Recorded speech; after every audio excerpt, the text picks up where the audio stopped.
Disa njerëz I pyesin të krishterët me tallje: "Çfarë dobie ka për ju të besoni në Jezusin? Nëse beson në Jezusin, kush do t'ju jap ushqim ose parafalas? Çfarë mendoni ju? Çfarë mendoni se është përfitimi nga e besuara në Jezusin?" Mund të ketë përgjigje të ndryshme, por mendoj se përfitimi më I madh nga besimi në Jezusin është fitimi I lirisë. Çfarë lloj lirie fitohet duke besuar në Jezusin? Më lejoni t'ju jap 3 shembuj. Së pari, në një fshat, një gjarpër I vjetër adhurohej si perëndi, dhe kishte një zakon që çdo vit t'i flijohej një vajzë fshati Zotit të gjarprit. Megjithatë, një person që besonte në Jezusin erdhi në fshat dhe nëpërmjet atij personi, ata kuptuan se gjarpri nuk ishte Zot. Së dyti, vdekja në përgjithësi I frikson njerëzit. Pra, për të kapërcyer frikën e vdekjes, njerëzit vendosin sende rreth shtëpisë që thuhet se sjellin fat. Por kur arrin të besojnë te Jezusi, shohin se gjëra të tilla nuk I ndihmojnë të kapërcejnë frikën e tyre dhe nuk mbështeten më tek ata. Së treti, ka ngritje dhe ulje në këtë botë.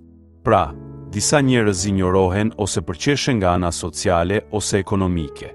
Për më tepër, ata vetë shpesh janë pesimist për situatën e tyre dhe fajsojnë botën. Megjithatë, njerëz të tillë takuan Jezusin dhe jeta e tyre ndryshoi. Megjithse rrethanat e tyre të jashtme mund të mos kenë ndryshuar, mendësia e tyre ka ndryshuar.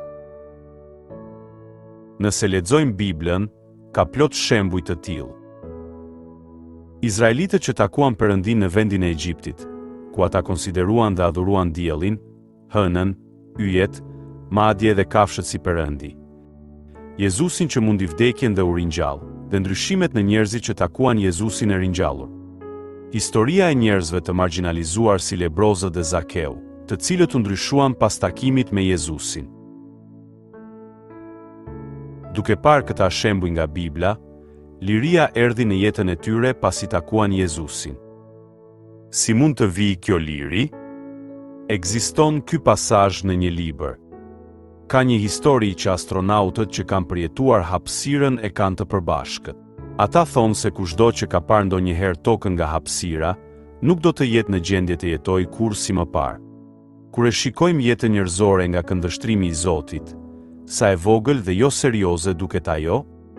Kushdo që ka përjetuar qoftë edhe pak nga këndvështrimi I Zotit, nuk do të dëshirojë të hiqet kjo liri.